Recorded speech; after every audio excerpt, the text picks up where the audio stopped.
Ah! Come on, Timberwolves. Come on. That's how you do it, man. Come on, man. Welcome to Against the Grain. Featuring your boy Cornerstorerod, man. What's up with y'all? Let's get straight into it, right? The Timberwolves avoid getting swept. Let's go! Cat, that's how we need you. Cat, once again, all that soft ass, that's how you gotta play, man. The Timberwolves did not get swept by the Dallas Mavericks yesterday. They actually won a game in Dallas, so the series is 3-1 now. Shout out to Chris Finch, shout out to Ant, shout out to Cat. All right, y'all, so let's break it down, right? So the Timberwolves versus Dallas matchup was yesterday. And I ain't gonna lie, man, at first I was worried. At first, I'm looking at it like, bro, what y'all doing, man? Come on, Timberwolves. Because a team like the Mavericks, man, they got two closers. You got Kyrie, you got Luka. Luckily, they held Kyrie at a disadvantage last night. Kyrie didn't go crazy like he usually do. Luka had a decent game, but it was Cat, man. Cat, let's look it up, y'all. Cat with 20, let me see. Karl-Anthony Towns, 9 for 13, 4 from 5 from the three-point, and ended with 25 points. That's what they needed. That's what you need. Look, if the Timberwolves have any shot of beating the Dallas Mavericks, Cat, you're the X factor, bro. You're the X factor. You're the one with the mismatch. Nobody can think Derrick Jones, no. Not likely. Gafford, no. Cat, you know what? Cat, we gonna praise you right now. Because they was bashing you yesterday. They was bashing you, all the social media networks talking about when Cat said he talked about his 1,500 shots that he take a day. Now what? That's how you respond. That's how you respond. Come on, Cat. I like that, man. That's how you respond.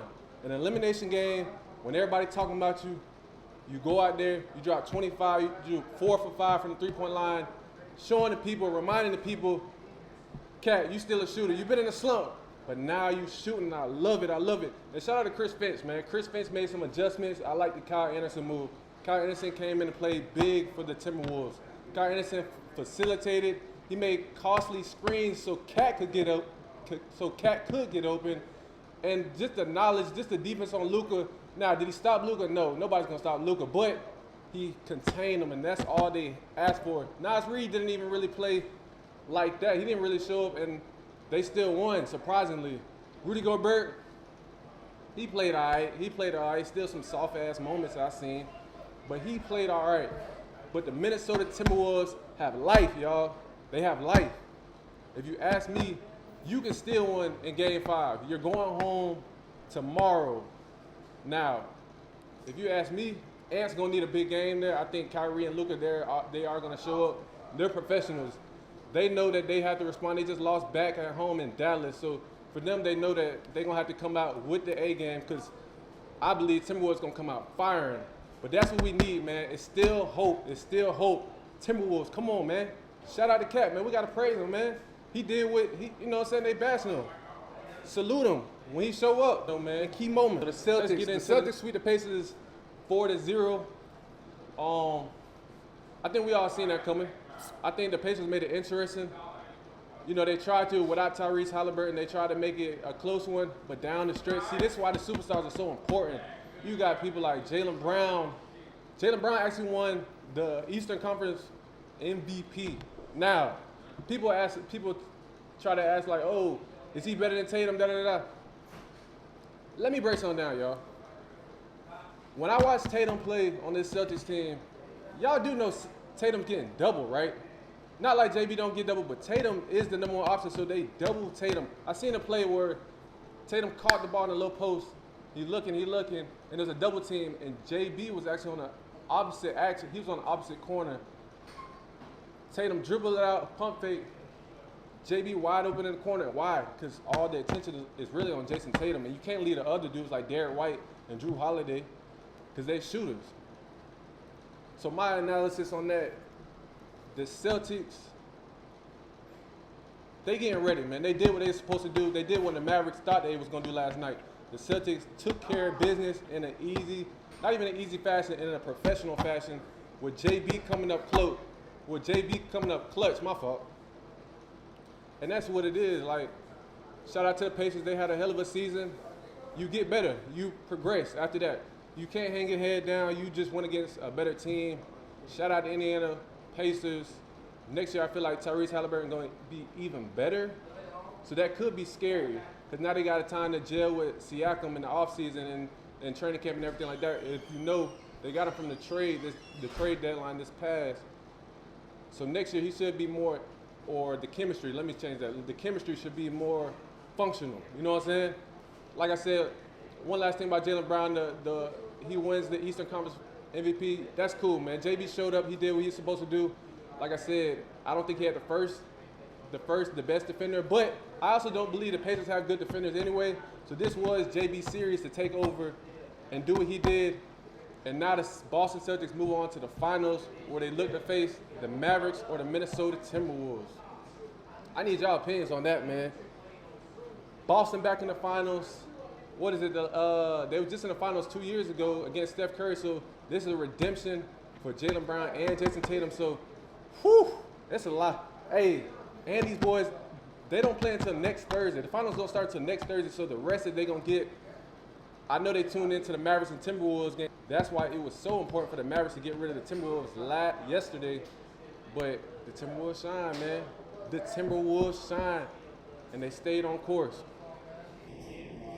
So let's go ahead and do the top locks for Game 5. Top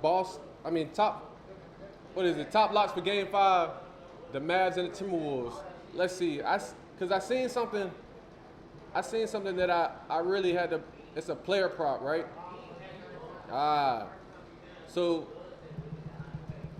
the question is, Luka Doncic over 3.5 3-pointers in Minnesota. Do I think he's gonna do that? Nah, I don't think he's gonna get over. I don't think Luka's gonna hit 4 3-pointers in Minnesota. Now, he's a streaky shooter. When Luka see one, he might keep going. He might, all right, I seen one go. But I feel like, and what I seen last night, I think the Timberwolves, I liked the Jaden McDaniels on them. Jaden McDaniels was on them, but then this is what they did. They put Anthony Edwards on Luka and Jaden McDaniels on Kyrie Irving. And I think that was a huge improvement and a huge adjustment by Chris Finch that I actually like. Anthony Edwards is a little more quicker on his feet. His lateral quickness is way better than Jaden McDaniels. I'm not gonna say way better, but he's lower to the ground, so he can shift a little quicker. Where Luka is not as fast anyway.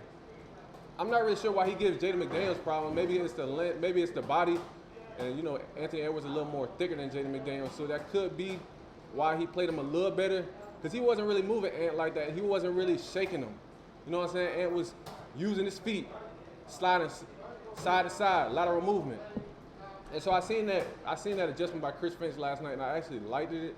And like I said, when you got Kyle Anderson that come in as well, I don't know about 4 3-pointers, man. I think the Timberwolves know we got to get Luka off the line. We can't let him heat up, especially not on the 3. Nah.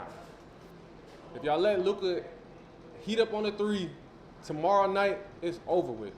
It's over with. If he hits, let's say this, if he hits over 4, if Luka Doncic hits 4 3-pointers tomorrow against Game 5, you might as well check that like the Dallas Mavericks winning that. Because that's showing me that he's hot now. That's showing me that, dang, y'all let Luka get in rhythm. You got to keep him in between the line. You got to keep him inside the 3-point line. Make him do them tough layups over Rudy Gobert. Do the pick and roll, make him drive in, do a floater or something, or dish it out. But you do not want Luka to hit no 4 3-pointers. That's a scary sight. If he get that, I know the Timberwolves is gonna be in trouble. Let's go on to another one that I seen. That this one I actually do like, and I'll tell you why I actually like it. Kyrie Irving, they got him scoring his points over is 23.5. Kyrie Irving. In an elimination game, in a game that they really needed, I like Kyrie to score over 23.5 points. Why? Because Kyrie is one of the best closers in the NBA, and Kyrie understands the moment. Yeah, you could say about last night, he just, sometimes I don't want to say they let it ease up, but sometimes you can get complacent. Now when you got to go back to Minnesota, Kyrie gonna be head on the swivel. I'm pretty sure he's gonna rally the troops, and I'm pretty sure the Jason Kidd probably telling Kyrie, "Hey, we need more shots. We need you to be more efficient if we want to win this game in Minnesota." And I think Kyrie know that. I think at the end of the day, he knows, like, for us to win in Minnesota, I'm gonna have to play. So look out for Kyrie to have I say a big first half. That'll really set the tone for Kyrie, but 23.5 points, I think that's too low, especially in an elimination game. So for all the bettors out there, pick Kyrie over 23.5. Let's go on to the next one, y'all. Rudy Gobert. Rudy. Now, the question is, Rudy Gobert is a 4-time Defensive Player of the Year, but what does your eye test say? I'm gonna keep it real. My eye test say, Rudy, your ass getting cooked, nigga. Rudy, they is picking on you. That's my eye test. A lot of people, they get mad when they see Rudy with the Defensive Player of the Year, because they're like, how? And I get it. Sometimes I ask how as well, because when you look at it, when you watch him play, Rudy's feet so slow, he get beat on the pick and rolls. Like this series, all that drop coverage, Luka killing that, and especially Kyrie. And it just makes it look bad. Now, with me saying all this, the Minnesota Timberwolves will not be the #1 defense without Rudy Gobert. That's a fact. You could bank that out. I don't care what you say. Without Rudy Gobert, the Minnesota Timberwolves are not the #1 defense, period. I like Jaden. I understand Jaden McDaniels. I understand Anthony Edwards. But beside them two, you got an anchor in the back with Rudy Gobert. It's just the eye test. You just see Rudy and be like, damn, bro, you big as hell getting bullied and you playing soft as hell. Like, why are you letting these little niggas, like, you know, Rudy's a nice guy. God, like, he's a real nice guy. Like, Rudy got to get mad, man. Like, man, say some damn curse word or something. Like, come on, bro. Like, Rudy, I see Rudy and I just see the French. Like, I just know you're from France, bro. Like, there's no disrespect for all the French people out there. Like, if you watching, much love, much love. But Rudy, he's just soft, man. He big. He like a tree. But people try to bitch Rudy all the time. They put him in pick and rolls all the time. They try to expose him. And for you to be the Defensive Player of the Year, there's nobody that should be trying to expose you out there. So the eye test is, he's not a Defensive Player of the Year. My eye test. But the NBA, they voted, and I guess they try to say, like, when people come in, their shot trajectory changes, and, you know, people think twice. I understand that, but, man, in the playoffs, in these playoffs, people been going at Rudy, man. Denver was going at him. Now you got the Mavericks going at him. They picking on you, Rudy. Come on! So Deontay Wilder fights this weekend, right? And if anybody doesn't know, Deontay Wilder is 43-3. Deontay Wilder's actually, he's getting up there in age. He's 38 years old. Now, Deontay Wilder said on an interview recently that if he loses this fight, this will be his last fight. Now, he's fighting Zhang. He's a Chinese boxer. He is not young or anything. He's old as well. This dude is 26-2, but he's 41 years old. So, you know, Deontay Wilder, I'm not going to lie, bro. I'm not going to lie. I'm going to keep it all the way 100.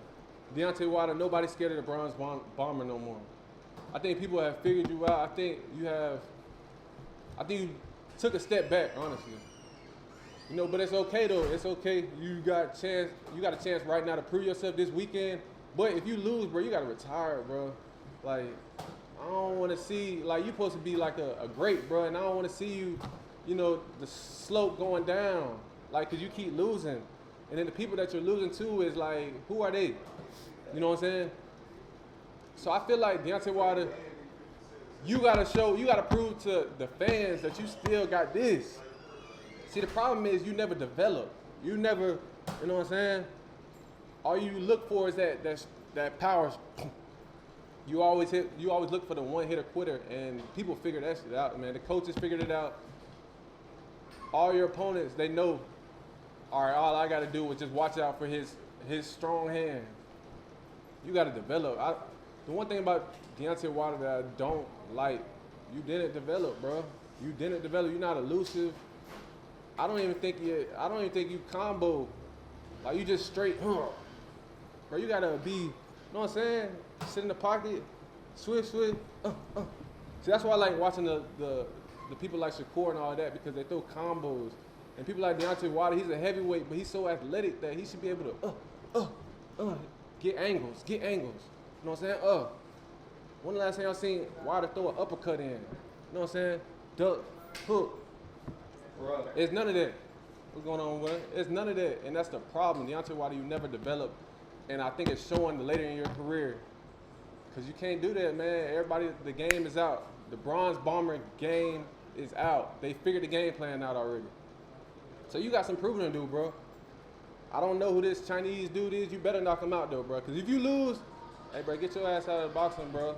You made your money, bro. I understand that you're still trying to do it to make money, but you hurting your legacy, man. At one point, you was like this. Now you just, like your performances.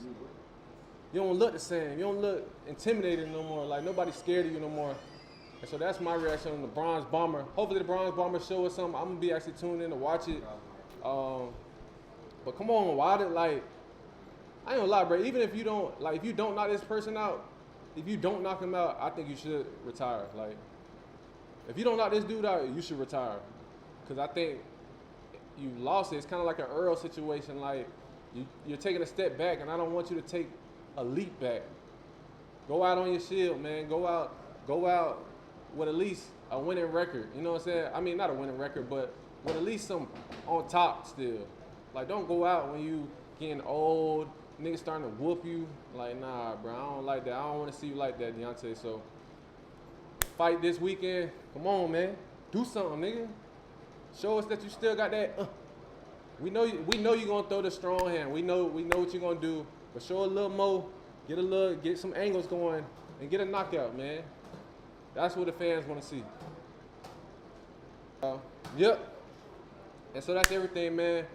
Shout out to y'all. Quick little episode. My boy VJ Reid couldn't make it today. You know, he got a situation, so we just got to keep this bit rolling, man. Against the grain, y'all know what it is, man. Sports, picks, and predictions. Hey, let's get it, man. Game 5, I'm ready. Let's go!